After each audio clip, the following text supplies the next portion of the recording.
अस्सलाम वालेकुम।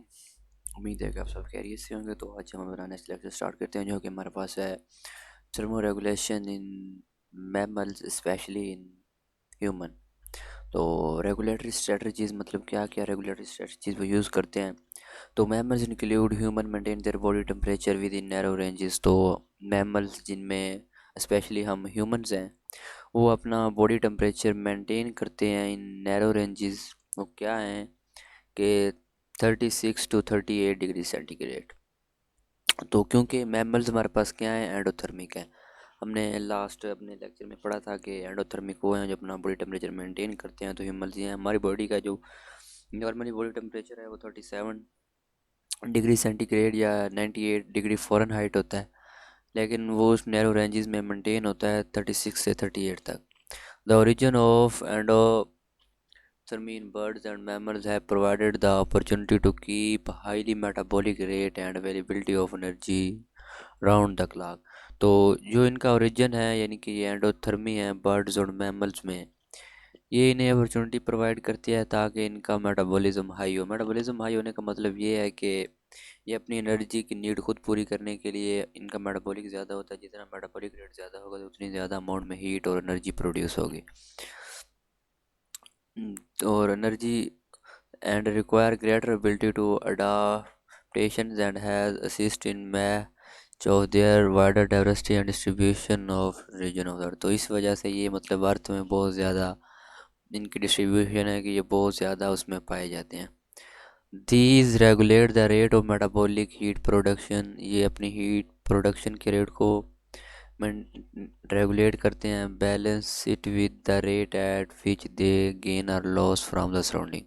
और ये जिस हिसाब से मतलब इन्वायरमेंट से हीट गेन या लॉस कर रहे होते हैं।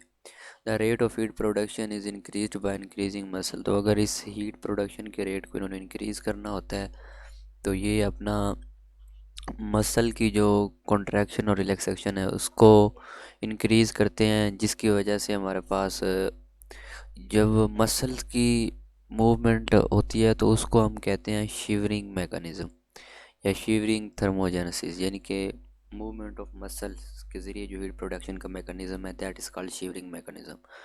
और अगर हम मसल्स की मूवमेंट ना करवाएं और वैसे हीट प्रोड्यूस करना चाहें तो हम हार्मोन्स के ज़रिए, ख़ासकर थायराइड हार्मोन के ज़रिए ये काम करते हैं, और इसे कहते हैं नॉन शिवरिंग थर्मोजेनेसिस। और ये एक इम्पोर्टेंट शॉर्ट क्वेश्चन है कि difference between shivering thermogenesis and non shivering thermogenesis. तो some mammals possess brown fat which is specialized for rapid heat production। तो कुछ mammals में हमारे पास brown फैट होती है जो कि स्पेशलाइज फॉर हीट प्रोडक्शन होती है। In over production of heat it is dispersed through expose surface by increasing blood flow और एवेपोरेशन कूलिंग।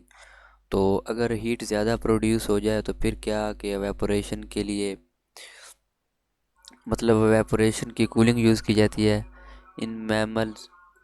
तो मैमल्स में it is observe the skin has been adopted as origin organ thermo. तो इसमें हमारे पास ये skin भी एक organ of thermo regulation है।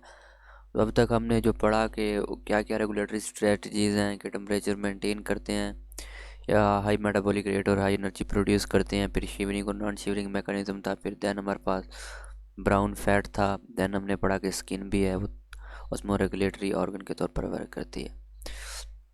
तो ये डायग्राम है, इसके ज़रिए आप सारा कुछ एक मैकेनिज़्म समझ सकते हैं कि किस तरह स्केलेटल मसल किया है, जो जिसे शिवरिंग मैकेनिज़्म कहते हैं। ये हाइपोथैलेमस हमारा इन सब एक्टिविटीज़ को कंट्रोल कर रहा होता है। ये स्किन से बॉडी टेम्परेचर को मेंटेन किया जाता है। एक्सरसाइज में टेम्परेचर मेंटेन होता है। ये 36.1 से 37.8 बॉडी का टेम्परेचर इतना ही रहता है नॉर्मली, मतलब इस रेंज में ही रहता है।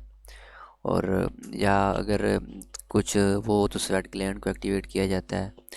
और ये सारा कुछ हमारे पास होता है। नेक्स्ट है कि इन कोल्ड टेम्परेचर में क्या क्या स्ट्रेटजीज इन्होंने अप्लाई की हुई हैं।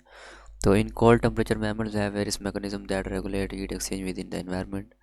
Vasodilation and vasoconstriction. वैसोडाइलेशन होती है कि जो स्किन की ब्लड वेसल्स हैं इनका साइज़ इंक्रीज़ हो जाना। एंड वैसोकंस्ट्रिक्शन होती है कि उनका साइज़ डिक्रीज़ हो जाना। Effect heat change and may contribute the regional temperature difference within animal. On a cold day, a human's temperature may several degree lower in the arms and legs. तो अगर एक cold day है तो हमारा जो temperature है वो कुछ डिग्री लो हो सकता है आर्म्स में और लेग्स में देन ट्रंक। और जो हमारा धड़ है इस धड़ में हमारा टेम्परेचर वो ही होगा, लेकिन क्योंकि आर्म्स और लेग्स में कोई इतना ख़ास ऑर्गन्स प्रेजेंट नहीं होते तो इस वजह से इनका टेम्परेचर लो हो सकता है। क्योंकि ट्रंक में हमारे पास most of the organ situated हैं, वाइटल आर्गन सिचुएटेड हैं, जिसकी वजह से इसका टेम्परेचर हमारे पास बॉडी टेम्परेचर जितना ही होगा। Most land mammals respond to cold by raising their furs therefore trapping the thicker layer of still layer and it act as a good insulator. तो कुछ लैंड मैमल्स होते हैं वो क्या करते हैं कि अपनी जो फर होती है उसे ऊपर कर लेते हैं, जिसकी वजह से उसके अंदर थिक लेयर ऑफ एयर हमारे अंदर स्टिक हो जाती है और वो एक गुड इंसुलेटर के तौर पर वर्क करती है बिटवीन एनिमल स्किन, एक एनिमल की स्किन और सराउंडिंग में। Human mostly rely on a layer of fat. तो ह्यूमंस के अंदर एक फैट की लेयर होती है insulating beneath the skin as a insulator material, जो कि इंसुलेटर मटेरियल के तौर पर काम करती है against the heat lost.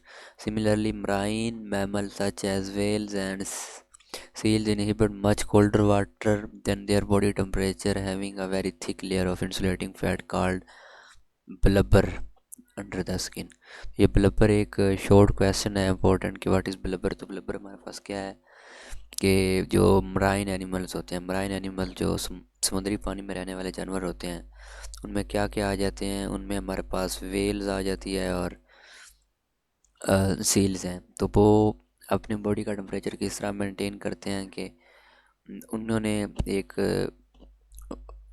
Very thick layer of insulating fat, उन्होंने एक फ़ैट की लेयर उनकी स्किन के नीचे होती है जिसे ब्लबर कहते हैं और वो टेम्परेचर मेंटेन करती है। मोस्टली वो ये पूछ लेता है कि ब्लबर क्या है। ब्लबर एक थिक लेयर ऑफ फैट है। तो और अगर temperature in the warm temperature, अगर हमारे पास टेम्परेचर वार्म होगा तो क्या होगा, marine mammal dispose of their excess heat into warm seas by large number of blood vessel into outer skin. अगर वहाँ टेम्परेचर होगा तो हमारे पास वैसो डायलेशन हो जाएगी, ब्लड वेसल डायलेट कर जाएंगे, जिसकी वजह से स्किन से हीट ज़्यादा लॉस होगी। This despair the heat from the skin surface, और इसकी वजह से स्किन से हीट लॉस हो जाएगी। Industrial mammal in contract it is mechanism of evaporation cooling. और टेरेस्ट्रियल मैमल में हमारे पास एवेपोरेशन कूलिंग यूज़ की जाती है। द स्वेट ग्लैंड्स एक्टिविटी, और इसके लिए स्वेट ग्लैंड एक्टिव होते हैं जो कि एवेपोरेशन प्रोड्यूस करते हैं। मेजर टेम्परेचर रिड्यूसिंग स्ट्रेटजी, तो ये उनके पास एक मेजर टेम्परेचर की रेगुलेटिंग के लिए स्ट्रेटजी है। पेंटिंग, पेंटिंग क्या है कि the evaporation cooling in the respiratory tract is the other mechanism as a respond in the dogs. तो डॉग्स जो अपनी मतलब टेम्परेचर में अपनी जो टंग है उसे बाहर निकाल लेते हैं, तो दैट इज़ कॉल्ड पेंटिंग।